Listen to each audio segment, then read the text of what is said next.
Olá! Hoje a gente vai mergulhar de cabeça numa das perguntas mais fundamentais que existem. É uma jornada que começa no indivíduo, mas que, como vamos ver aqui, termina lá no coletivo. Vamos nessa? E tudo começa aqui, com essa pergunta que parece tão simples, mas que é de uma complexidade enorme. Quem sou eu? A primeira reação é olhar para dentro, né? Tentar achar uma essência, algo só nosso. Só que a análise de hoje vai sugerir um caminho um pouquinho diferente. E aqui está a grande metáfora da nossa conversa. A proposta é desviar o olhar do espelho, da nossa própria imagem, e olhar pela janela, para o mundo lá fora. A ideia central é que a resposta para quem somos não está isolada dentro da gente, mas é construída na teia complexa das nossas relações sociais. Ok, então vamos fundo nisso. Nossa primeira parte vai explorar justamente isso, como a identidade é construída. E olha, longe de ser algo fixo, que a gente já nasce com ela pronta, a identidade é um processo. É um diálogo sem fim entre quem a gente acha que é e o que a sociedade espera da gente. O ponto central aqui, para sociólogos como Peter Berger e Thomas Luckmann, é que a identidade surge dessa dialética, dessa troca. A gente nasce no mundo que já tem regras, valores, uma linguagem, e nós vamos internalizando tudo isso. Esse mundo se torna parte de quem somos. Então, a identidade é, no fundo, o resultado do nosso lugar nesse mapa social. Não é uma coisa estática, é algo que está sempre em construção. E como isso funciona na prática, no dia a dia? Bom, a teoria da identidade social dá umas pistas. Primeiro, a gente categoriza. Dividimos o mundo em grupos, sabe? O nosso time de futebol contra os outros. Depois vem a identificação. A gente adota a identidade daquele grupo. E a nossa autoestima fica ligada a ele. E por fim, a comparação. A gente quer que o nosso grupo, o nós, seja visto como melhor que os outros. Fica bem claro como a identidade depende fundamentalmente da relação com os outros.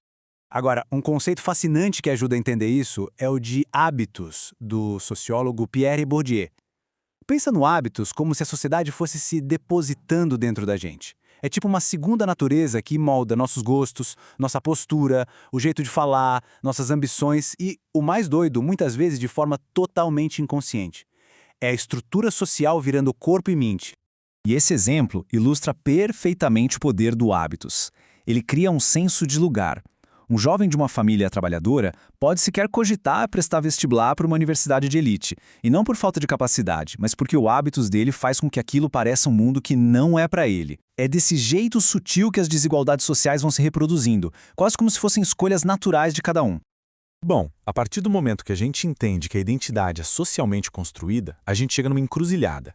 A análise sociológica aponta que a sociedade moderna nos oferece dois grandes caminhos para essa identidade. De um lado, o caminho da alienação, e do outro, o da crítica.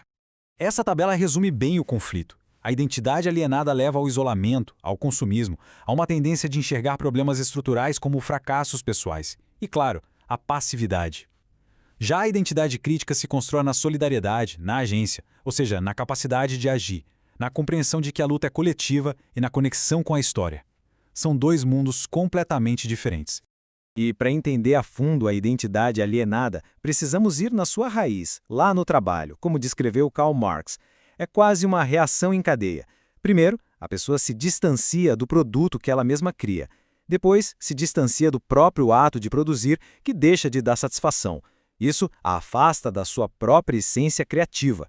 E, no fim, ela se afasta dos outros seres humanos, porque a competição entra no lugar da cooperação.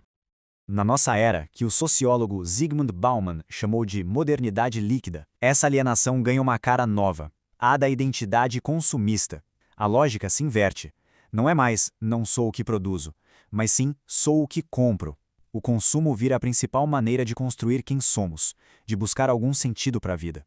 A nossa identidade se torna quase um produto de marketing. E a identidade crítica? Ela é a grande virada de chave. Ela nasce quando a pessoa se dá conta de que suas dificuldades, suas ansiedades não são problemas só dela, mas são, na verdade, manifestações de problemas sociais muito maiores.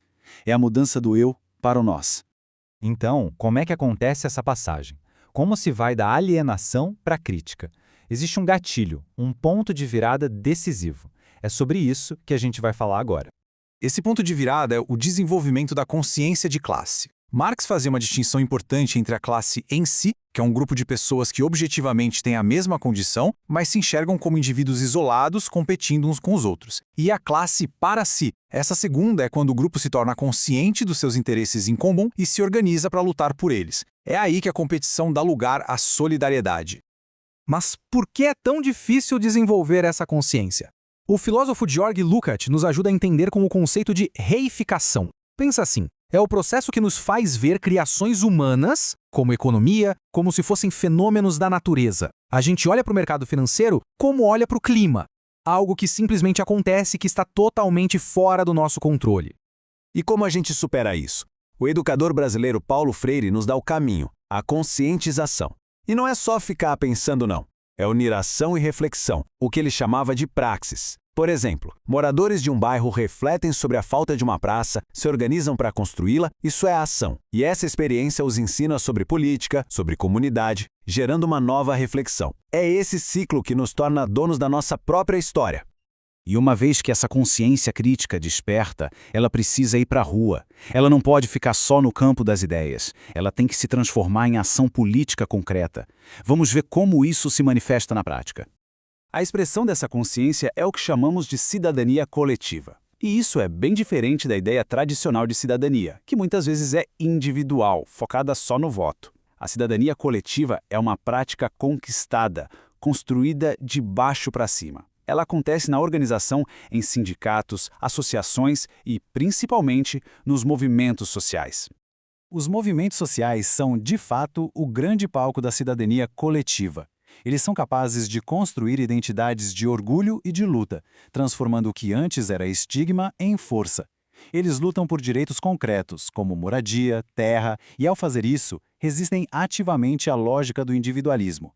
No fim das contas, eles apontam para um projeto de sociedade mais justo e democrático. E assim, a nossa jornada meio que completa um ciclo. A identidade, que começou como um produto das estruturas sociais, se torna agora uma força que pode transformar essas mesmas estruturas. A questão, então, não é mais só sobre quem somos, mas sobre quem podemos vir a ser. Então, o ponto crucial de tudo isso é o seguinte: a identidade é um projeto. A pergunta "quem sou eu?" não tem uma resposta pronta. No fundo, é uma escolha política. De um lado, tem a resposta do mercado, que diz cada um por si, o valor está no que se consome. Do outro, a resposta crítica, que diz a libertação de um é inseparável da libertação de todos. E isso nos leva à pergunta final, que parece a primeira, mas é muito maior. A jornada do autoconhecimento, quando levada a sério, se torna impossível de separar da transformação social. A pergunta deixa de ser um quem sou eu solitário e se transforma na grande questão que move qualquer projeto de mudança. Quem podemos, juntos, nos tornar?